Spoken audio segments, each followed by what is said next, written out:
Merci beaucoup. Donc, je m'appelle Alexandre Garcia.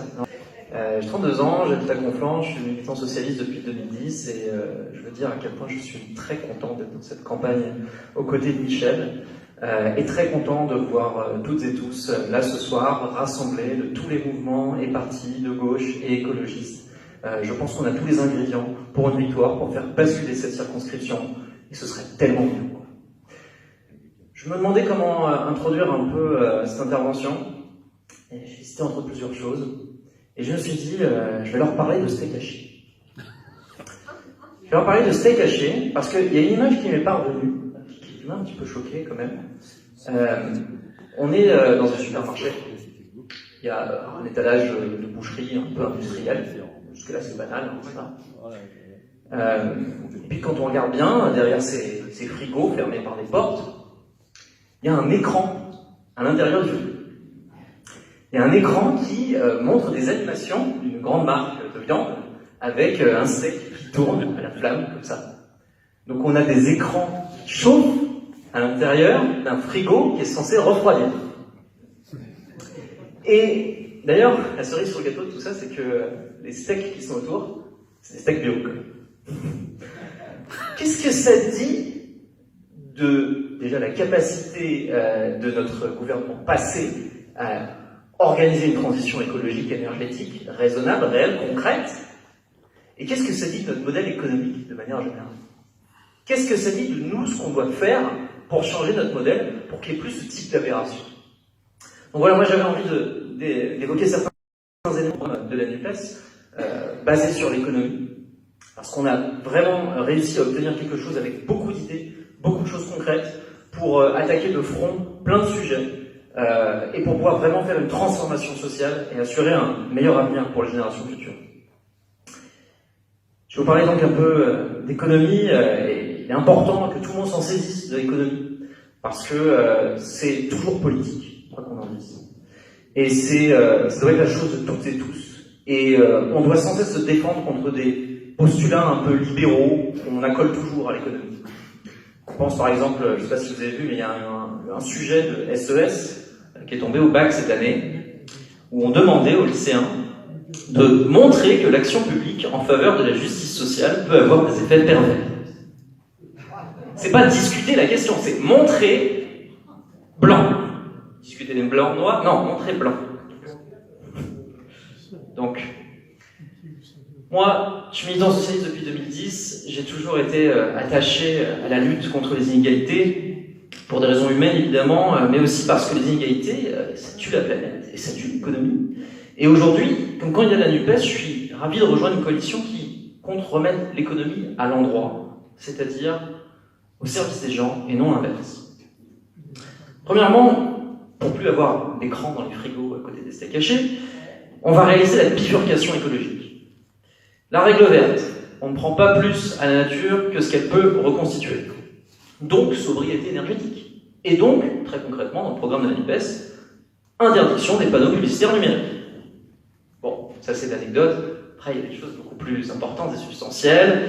700 000 logements rénovés par an, avec un système d'avance, de reste à charge zéro pour les personnes les plus modestes, revue de tout le réseau d'eau aussi, parce qu'il y a beaucoup de fuites, etc. Toutes ces choses-là ont été extrêmement bien présentées, et on peut les retrouver dans le programme.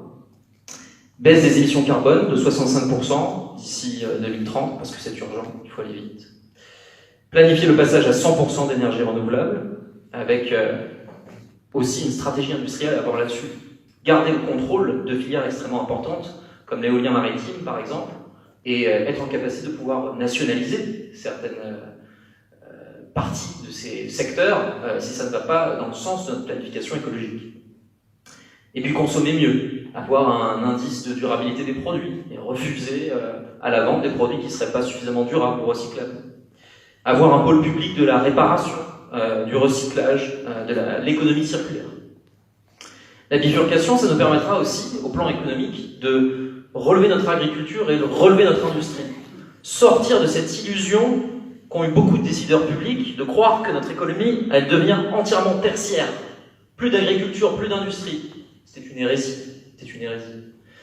L'agriculture, on prévoit de pouvoir construire 300 000 emplois agricoles et d'accompagner les agriculteurs en reprenant leurs dettes quand ils passent au bio et d'arriver à terme, en 2050, à 100% de bio.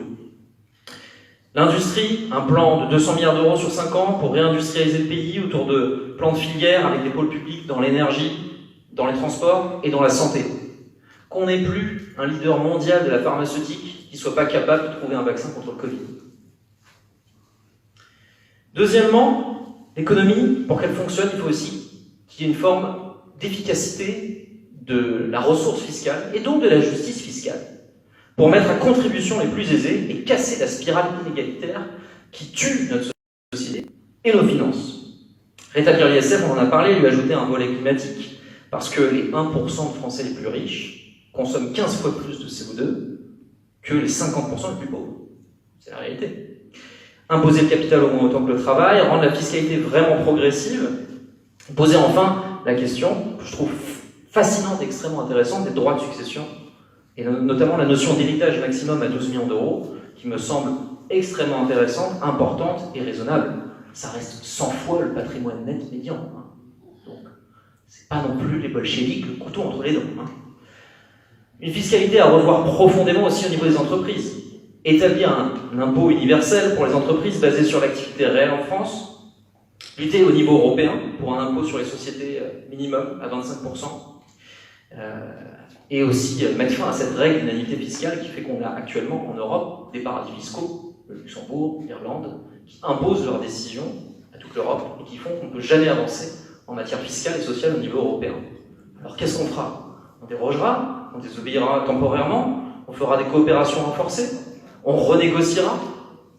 On pourra aussi revenir au peuple, parce que ça c'est formidable et c'est aussi dans le programme de la NUPES. C'est interroger toute la population européenne, les 450 millions, faire une convention citoyenne au niveau de l'Union européenne, et à la fin, aboutir à une révision des traités qu'on fera approuver par référendum. C'est de cette manière-là qu'on arrivera à résoudre ces situations-là. Et je refuse d'ailleurs de laisser qui que ce soit dire, parce qu'on a vu des choses comme ça dans les tracts de la concurrence, que la NUPES serait anti-européenne. Non, nous aimons l'Europe. C'est pour ça que nous allons la changer. Troisièmement, une économie saine, c'est aussi une économie qui donne des droits importants au travail, bien entendu. On a parlé de la retraite à 60 ans, aussi les 32 heures, la 6e semaine de congé payé. Réduire le temps de travail sont des idées bonnes pour l'économie parce que ça stimule la productivité. Nous, en France, on a une des meilleures productivités au monde, justement parce qu'on sait partager notre temps de travail. Augmenter la part des salariés, et là on a parlé dans les instances dirigeantes d'entreprise, un tiers dans les petites, la moitié dans les grandes. Ils ont la vision, les salariés, justement, de long terme, que n'ont pas les actionnaires. D'ailleurs, il faut repartager la valeur ajoutée. Quand les dividendes augmentent de 3%, eh bien, il faut que les salaires augmentent de 3% à côté. Ça aussi, c'est un programme. Et aussi, protéger l'emploi. Interdire les licenciements boursiers aux entreprises qui versent des dividendes. Permettre aux salariés de reprendre leur boîte sous forme de coopérative. Et aussi fournir une assurance chômage digne. Parce que ça aussi, c'est une règle de base en économie. Quand il n'y a pas de système de protection des chômeurs, eh bien, ça donne des gens qui s'empressent de retrouver un travail qui ne correspond pas à leurs compétences et qui se déqualifient. Et ça dégrade aussi l'économie.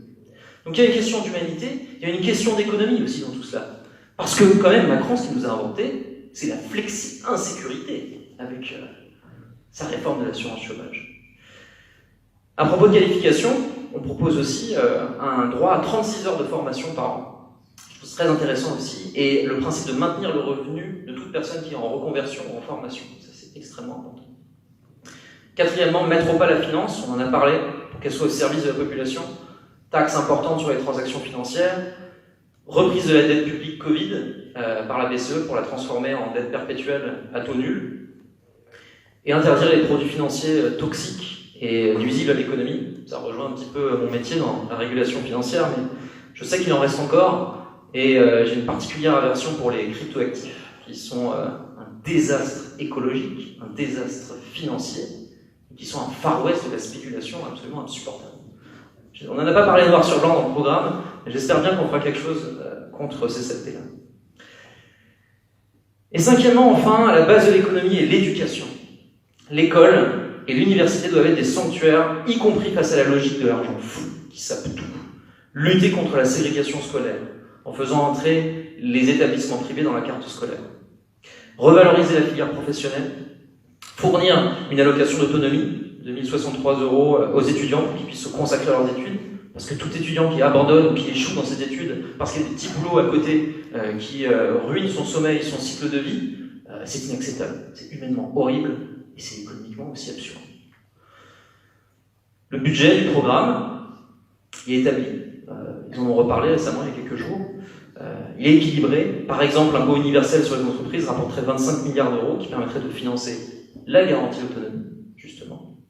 L'ISF peut rapporter 12 milliards d'euros, ce qui permettra de financer la hausse du point d'indice de 10%. Bref, nous ne tournons pas le dos à la NUPES et à l'économie, nous ne tournons pas le dos à l'idée de progrès. Nous sommes et restons des progressistes, mais il va falloir être prêt à repenser l'idée de progrès, sortir de cette petite lorgnette du PIB, et pour nos biens communs, pour les générations futures, parce que pour finir, et je citerai François Mitterrand, le progrès n'a que l'âme de celui qui s'en sert. Alors, servons-nous-en bien.